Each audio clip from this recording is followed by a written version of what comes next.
to go with 10 boards, and Toronto hangs on for a 3-point win. Raps sweep the season series and hand the Mavs just their 7th home loss of the season. Also, as I mentioned, just their 4th win in their last dozen road games. But count Kawhi impressed by the 19-year-old from Slovenia. What's your opinion of Luka Doncic's game? Pretty good young player. Yeah, he's great. He's leading this Maverick team tonight. He had 30 and a triple-double. He's playing well. You see that, circus shot he took at the end, he makes it. So, he has everything. Well, Doncic's averages for the season right now would make him the 3rd to reach those numbers after Oscar Robertson and I believe LeBron James is the other guy. But he is now the youngest player in NBA history with a 30-point triple-double. He plays well beyond his 19 years. No, very impressive rookie, man. I mean, obviously I heard stories about him, but then watching him play this season, very impressed. He was a guy that may make the All-Star team possibly.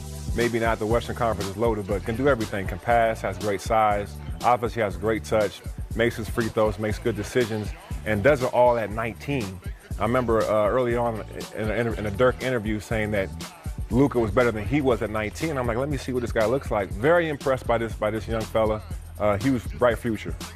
It's interesting. You watch him play, and he looks like a guy who's been playing pro ball at a high level for 4 years because that's who he is. So where's the ceiling for Doncic? Where can he improve from here?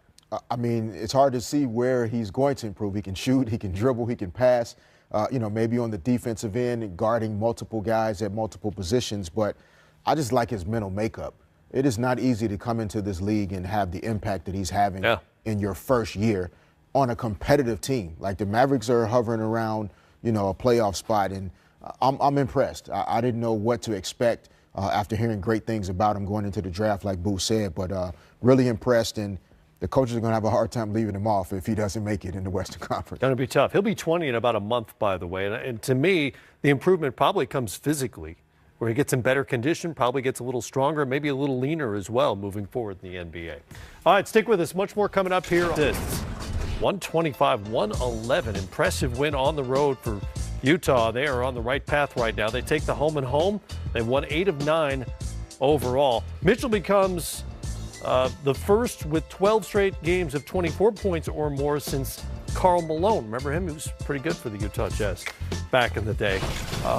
Guys, Donovan Mitchell, a little bit of a slow start like his teammates this season. What's gotten him going here in the new year?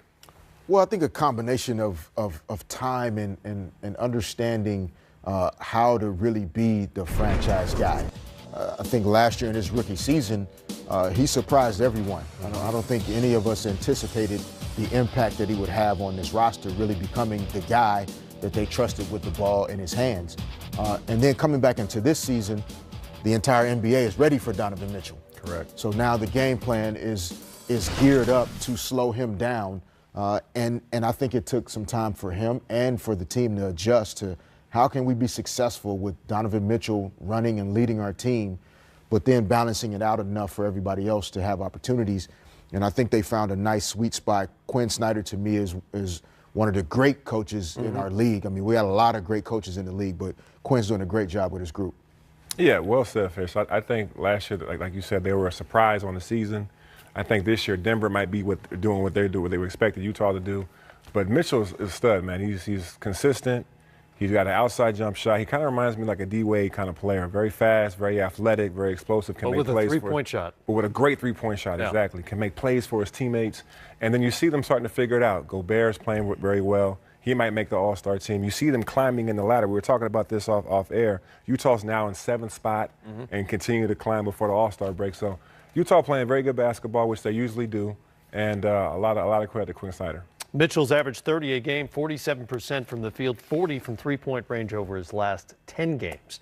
How about the Clippers? They returned from a 3-1 road trip to find the Kings awaiting them in Los Angeles. We're assisting, guys. We're sharing the basketball. Kids, pay attention. Marcin Gortat to Tobias Harris. How about Harris returning the favor? Little pick and roll action, simple basketball. Easily executed. And then Lou Williams, become an assist machine here over the last couple of games, coming off his first triple-double. To Montrezl Harrell for the layup and one. Williams to Harrell again. Great finish right there. Great pass right there by Lou Will. Harrell goes above the rim. Beautiful. Harrell's really found a home in Los Angeles. Clippers with 21 assists on 25 buckets at the half. Second half, here come the Kings. De'Aaron Fox for three. Fox, how about behind the back? That's nice. Then finishing, Bogdanovic. Know your Bogdanovi. That's a long two. He had 19. Clippers up by 5 at that point, but they finish it off. Patrick Beverley scooping. Oh. And the night belonged to Harrell. 11 of 13 from the field. How about that for efficiency as he goes for 25 and 7 rebounds. Clips have now won 3 in a row and improved to 3-0 against Sacramento.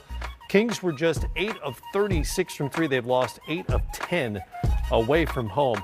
Montrezl Harrell was still making his way in the league when he was traded over to the LA Clippers and had a huge void open up for him when DeAndre Jordan left, and they haven't really missed a beat in that regard. No, he's maximizing his opportunity there. You can see plays above the rim, plays with a lot of energy. Very, very similar to Fareed, maybe a little taller in size, but does a great job averaging 16 points, 7 rebounds. And what I like, averaging 1.3 blocks a game, doing a good job protecting the paint for those guys, giving them great energy, being very efficient, as you saw again tonight.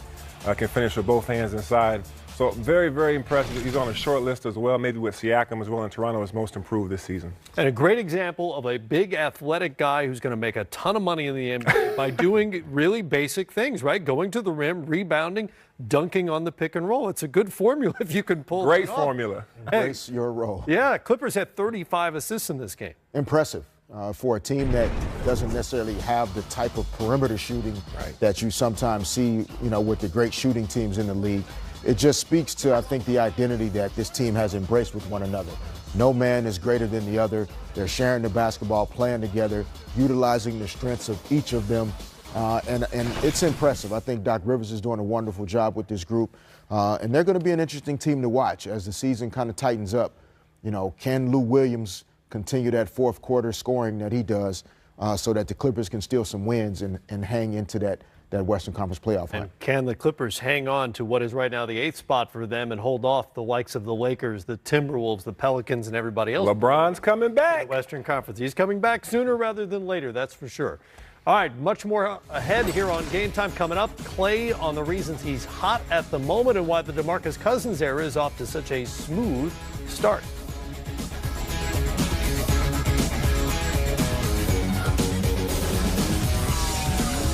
Got a Christmas gift this year, the return to form for one of the Splash Brothers. Klay Thompson's efficiency and percentages had been surging since Christmas Day. He explains why and more in this interview with 3D. Klay Thompson is one of the greatest shooters this game has ever seen. Nobody in the history of the game can heat up like this guy can. Here's Thompson for 3. Oh, he is on fire. Thompson again. Klay Thompson is 10 for 10 from three-point range. An incredible performance. I want to go back to early in the season. There was so-called some slump you were supposedly in. Shooters shoot. What's so much different now? I think we're at full strength. I think my game kind of is intertwined with how the team's doing as far as ball movement, flow, pace, all those things. Because when we're playing with great pace and flow, I don't really have to take contested shots. I think my shot quality goes up greatly. And that's what happens when you play with great players. My game just meshes well when we're moving the ball well and we're playing at a high level. Do you guys get enough credit for being so talented and so unselfish? I think people have just gotten used to it. I think our style that we have played these last, 5-6 years have got people accustomed to seeing us hit the backdoor cutter, make the extra pass, hit the open man. We might not get enough credit for it, but I know people love to watch it. It's more fun to be a part of, and people are just used to it at this point. They just are used to the Warriors, having a 35 assist night with 10 turnovers and, blowing out the competition, but it's harder than it looks. Speak about turnovers. Is that one thing now that pretty much half the season is gone, you guys are starting to tighten up a little bit, just taking better care of the ball? We do this every year. We always start out the year playing a little sloppy, and then Steve always yells at us, brings us back into practice, has us doing passing drills, jump stop, pivot, chest pass. But he always reiterates, the simple leads is spectacular. And he always tells us when we just make that simple play, 4 or 5 possessions from then, we're going to hit a home run. That's when beautiful plays happen, whether it's an alley-oop to KD, Steph 35-foot pull-up in transition, Draymond throwing a couple oops, Andre catching them. That's when those happen. The boogeyman, Mr. DeMarcus Cousins, is back from an Achilles injury. Here's Durant with it around the screen by Cousins. Big roll, goes slam. Welcome back to Marcus Cousins. Seen him in practice for his rehab to get to where he is now, and now he's on the floor. What's so different? When he was in Sacramento, he kind of had to take the team on his shoulders for them to just be above 500. No offense, but I don't think he's played with this much talent unless it was Team USA. So the floor is open for him, and he is so unselfish as far as setting screens, making the extra pass. He's just really smart, too. If I'm coming off him for DHO, he's going to position himself so the defender has to go around him.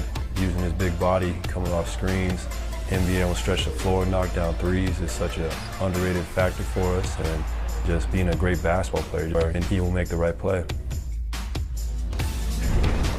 Well, Klay has some of the most red-hot records we've ever seen. Most points in a quarter, most threes in a game, tied for most threes made in a row, 10 in a game, and the 60 points on those 11 dribbles. Real quick, Rip, which one of these impresses you most? Well, the 10 straight threes. I think for me as a player, it's hard to make 10 threes, but to make your first 10 threes, I think that's very impressive to myself. GA, when you look at Boogie coming in and adding another weapon to this offense, and the fact that the 86% of their baskets when he's on the floor are assisted. Yeah. And then the Wizards were like, okay, we're going to crowd the three-point line and not give them that. And that didn't work. So why did that not work as an approach against the Warriors to crowd the three-point line? Well, I do think that has to be a part of your game plan to have success against them. And to your point, it didn't work for the Wizards, or it didn't work really for the Celtics, but it gave them a chance. And it's going to be important. The problem, though, is you're talking about arguably the highest basketball IQ team that you're going to see collectively. And here, they just take advantage. You overplay, taking away the three. I'll just go in and give me a little quick layup. Again, the ball movement, the spacing, the movement without the ball. And what they do a great job of is every aspect of their offense is the option.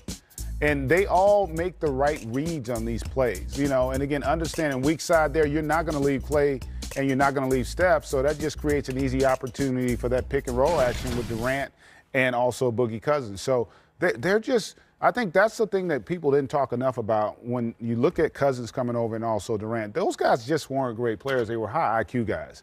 Like, they also have an ability to play without the basketball. They can make all the plays out on the floor. And Boogie doesn't have to Klay's point, he doesn't have to get 25 and 13. If he's getting 17 and 7 for them, that's the equivalent of him getting 25 and 13 on another team because of all the talent they play with. And he becomes another guy that you have to account for defensively. And when you look at the spacing they create, man, they become almost unguardable at times when they're clicking. Rip, when you look at the Warriors and their adjustments offensively, that's easy to see. But defensively against Boston, they also made some adjustments in that game. Oh, yeah, people forget how great of a defensive team this team is. I mean, when you look at the numbers, they slipped a little bit from the previous 2 years. But this is a team that really kind of gets at it. And it starts with Klay Thompson and his ball pressure. I think he's one of the best two-way players that we got in the game. And him guarding Kyrie Irving right here. But look at the weak side. You got two guys in the paint. You got Steph Curry and Draymond Green helping, and is willing to give up the shot for Al Horford. Again, you see three guys, all of them, they got their eyes on Kyrie Irving because they know that he's a big part of this team. Now you got a guy like Boogie Cousins that can pretty much be a rim protector for this team, which they've been lacking all season long. Again, put Kyrie in pick and roll, the big stays out, Looney stays there until Livingston can get back. Boogie now has to guard too. Now he does a great job of getting in front of Al Horford, and now when they do that, now they're in transition, and this is where they make teams pay. If this team's allowed to get in transition and get easy baskets, especially like that, they're just too good of a team. They share the ball. They average, close to 30 assists a game. This is a team that's tough to beat, not just because their offensive game, but their defense has also been great too. Certainly a dynamic ball club. We all know about the Splash Brothers, but now they have the Splash Cousins. I mean, he's shooting 57% from three-point range since coming over. But how has he unlocked this offense in different ways? Well, the big thing for him is the shot quality. Okay, when you're the focal point of the offense, oftentimes you're going to take a lot of 9-1-1s. You're going to have to create all your own offense. And you see here, offense gets creative for him. I mean, these are not hard shots. And so when you give a great player these kind of looks, he's going to shoot a tremendously high percentage. And I think from his standpoint, it's probably the easiest the game has ever been, other than when he plays on Team USA, because he's basically playing on Team USA right now when you look at the makeup of this Warriors squad. And Rip, to your point, the point differential since Boogie has been with the Warriors, that's the thing that you're looking at, including their tight game against Boston. That's factored into the equation. Listen, you got 5 All-NBA guys on the team, and when they're on the floor together, you look, they got 43 assists on their 50 makes.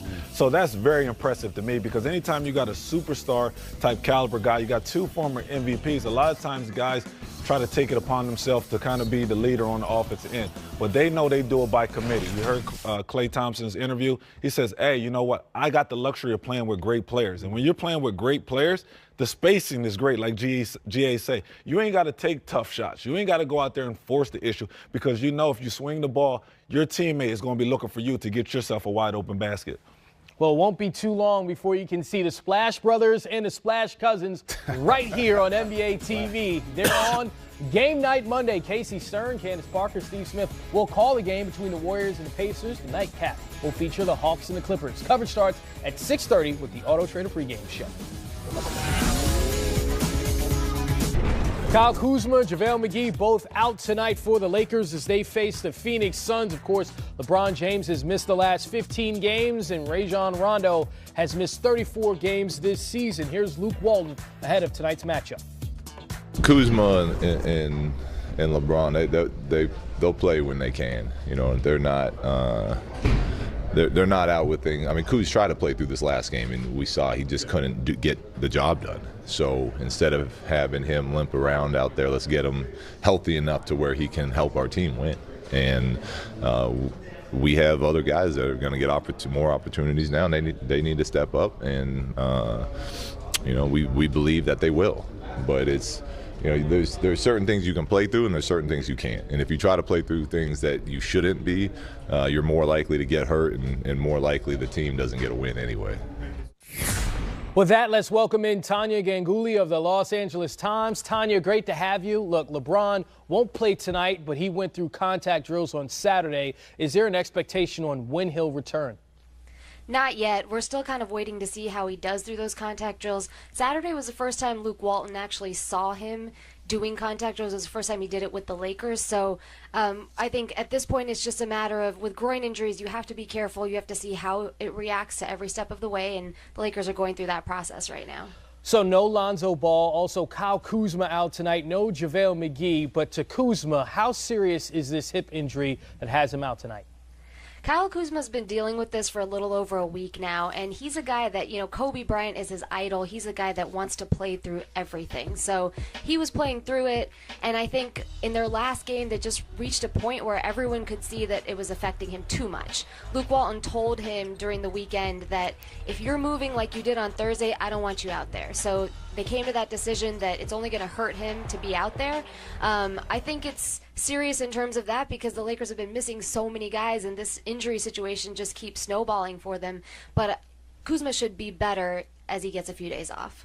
Yeah, the Lakers 5-10 without LeBron. Is there a sense of disappointment in the way that this young core has performed in LeBron's absence?